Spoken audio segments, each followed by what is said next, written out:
Oh my... Look at that dispersion. Oh no, it's on top of each... It's a football. Oh my god. What? Hey PQ, long time no changes. God. Hope all is well. What even is that?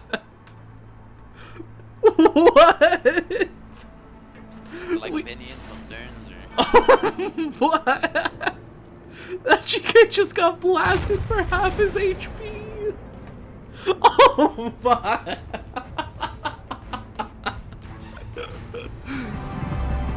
So, the new patch came out today, and I gotta say, if I could sum it up in one word, I would say disappointing.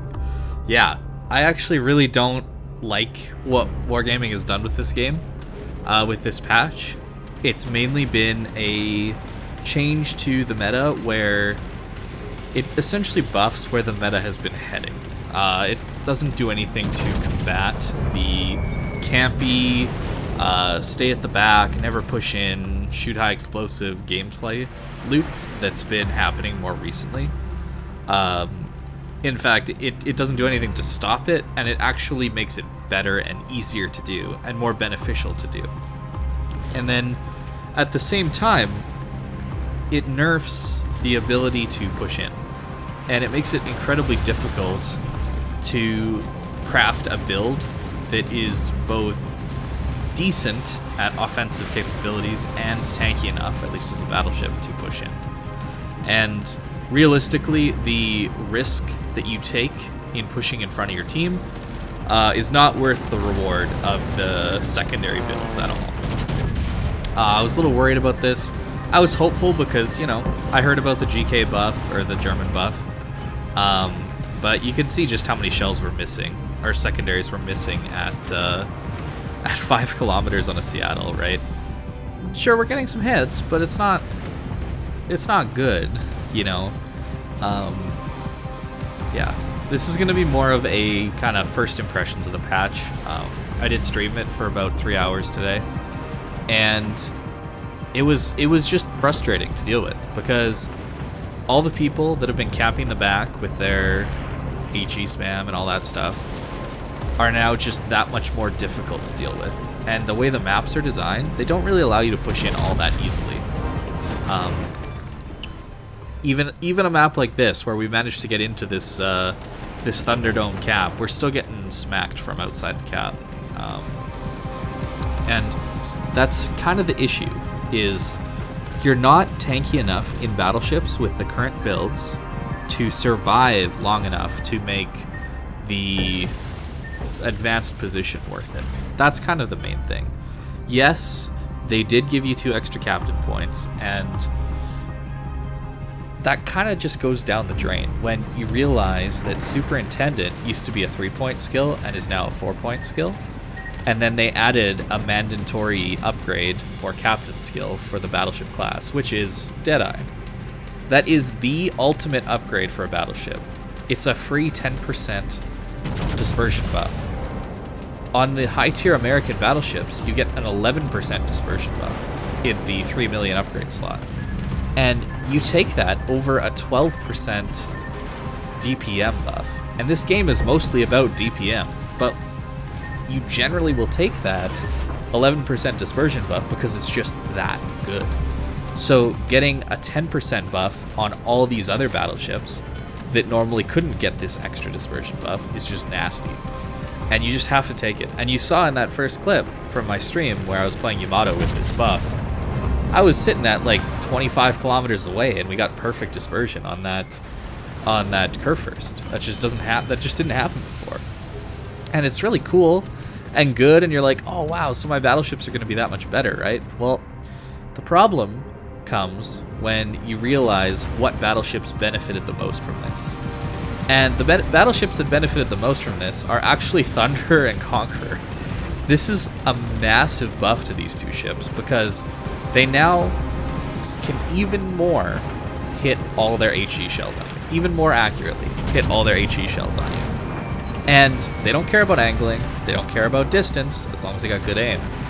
and they're just going to smack you for 10k, 10k, 10k, fire, fire, fire, and you're just going to die. And that's what the meta's been.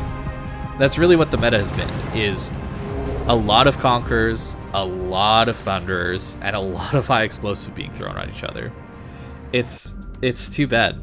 And everybody wants to stay outside their concealment range because that's how Deadeye works. Deadeye is a skill that gives you a 10% dispersion bonus, 10% better dispersion to your main guns, so long as there is no enemy ship spotted within your ship's base detectability.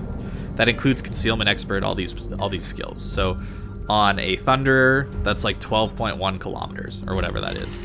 So all these Thunderers and Conquerors, for that matter too, are trying to stay outside of 12.1 kilometers of every enemy ship that's spotted because they want that extra buff. Makes sense. Yamato wants to stay outside 14 kilometers. Just a note, I got 16K'd by that GK bow on through my superstructure. That's kind of how the stream was going. I was pretty unlucky. And you'll see at the end of this match just how unbelievably unlucky I was today too. So that might be a factor of it, but I'm usually pretty unlucky in this game. Now, Deadeye is something that works most of the time if you camp the back of the map. And the crazy thing is, it also works if there are ships within your detection range, so long as they're not spotted. There's a visibility tag attached to it as well. So if a destroyer is 8 kilometers away from you and well within your detection, but they're smoked up and not spotted, or they're just not spotted, you still get the Deadeye buff of 10% better dispersion. This skill is so unbelievably good that you have to take it. It's a 4-point skill. So what does that mean? With 21-point Commander, you actually only have the option of getting 3 of these skills. That's it. That's all you can get. You get 3 4-pointers, and that's it.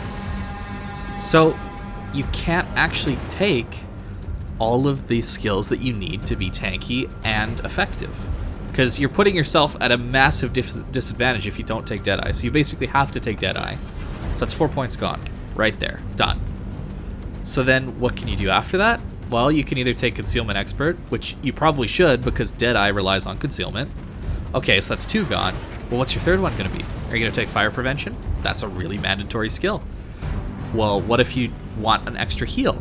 Well, Superintendent has now been switched to some consumables expert thing. I forget what it's actually called.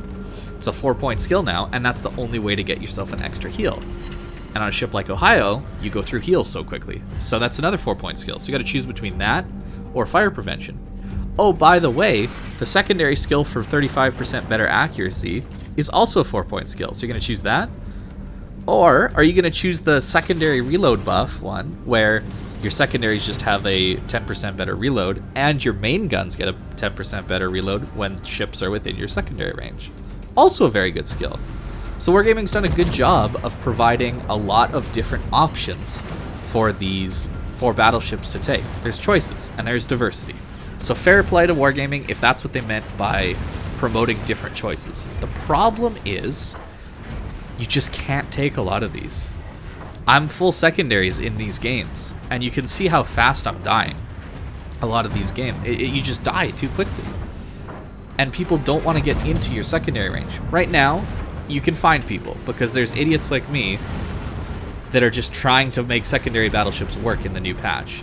And then over the next, week or so, they're going to realize, well, I can't really play these, it's not very fun, when you've got a Thunderer and a Conqueror sitting on the eye line. They're literally on the eye line, just camping back there. Look at that. It's pathetic. It's so pathetic. But that's what Wargaming's crafting this game to be. They're rewarded for playing back there with 10% better dispersion, right? And just notice, by the way, this is fully secondaried out on an Ohio. And yeah, we're getting a lot of hits, but we're also missing a lot too. So this nerf to secondary accuracy is real. It's not good for these ships. Not at all. And in fact, I don't know what it'll end up being, but my guess is I will be taking Deadeye on my secondary battleships. I will likely be taking Concealment on my secondary battleships, and I'll likely take either fire prevention or the consumables one that gives me an extra heal. I won't take manual secondaries because 35% isn't really that worth it when your secondaries are just missing anyway, and there's other way better 4-point skills. And I won't take the 10% better reload one because when am I ever going to get within secondary range of anything? Unless I just fully YOLO and commit. The optimal build right now is to stay at the back of the map and camp. And that's what you're seeing.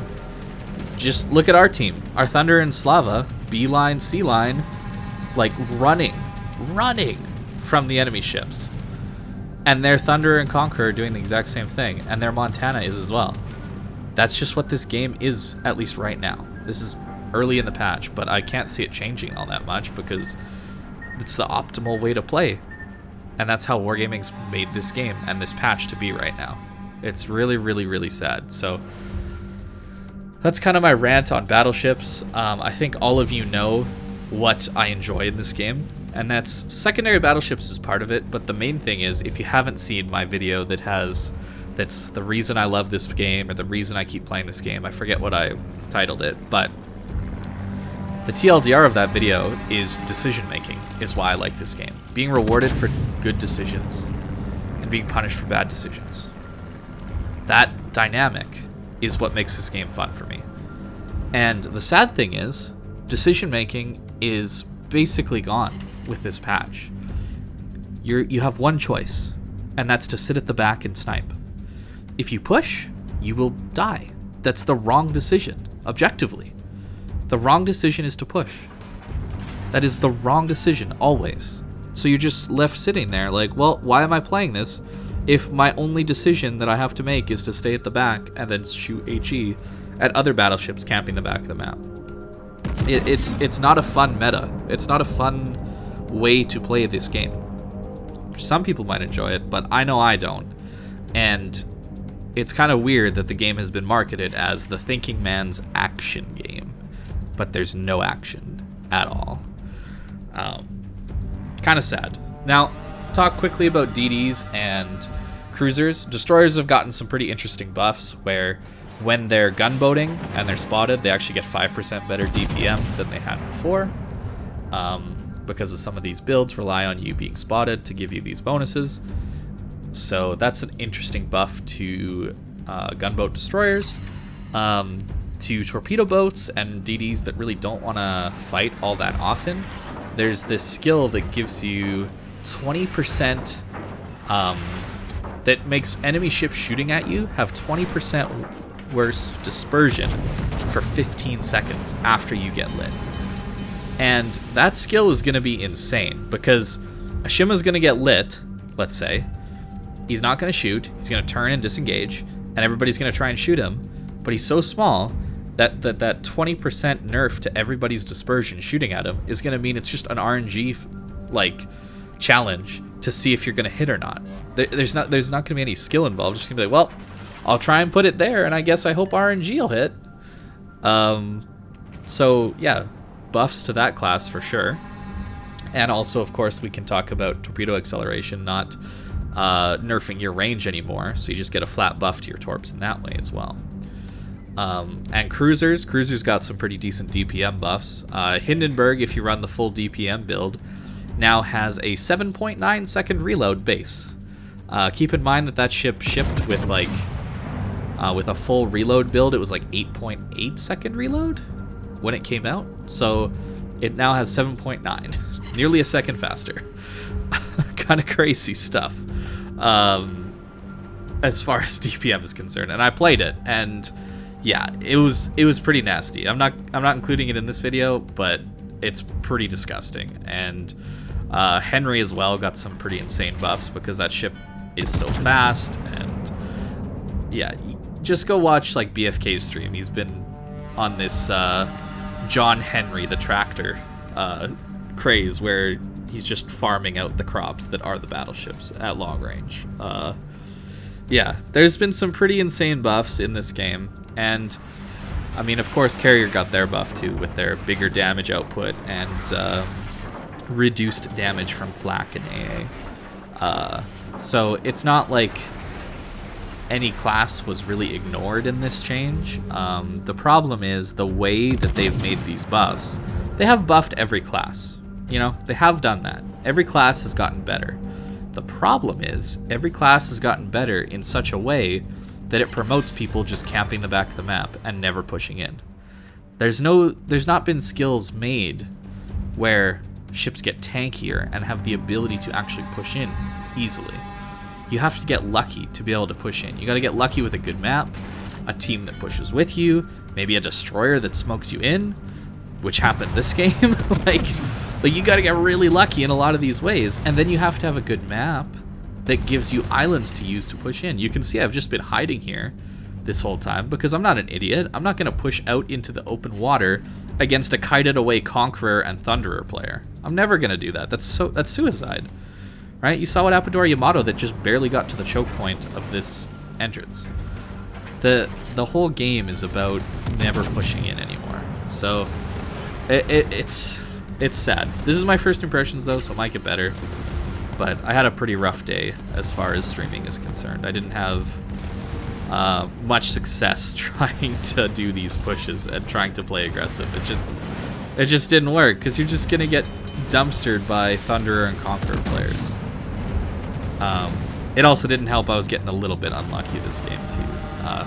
You'll see that on this final salvo, where this Thunderer player is on 2,000 HP, right?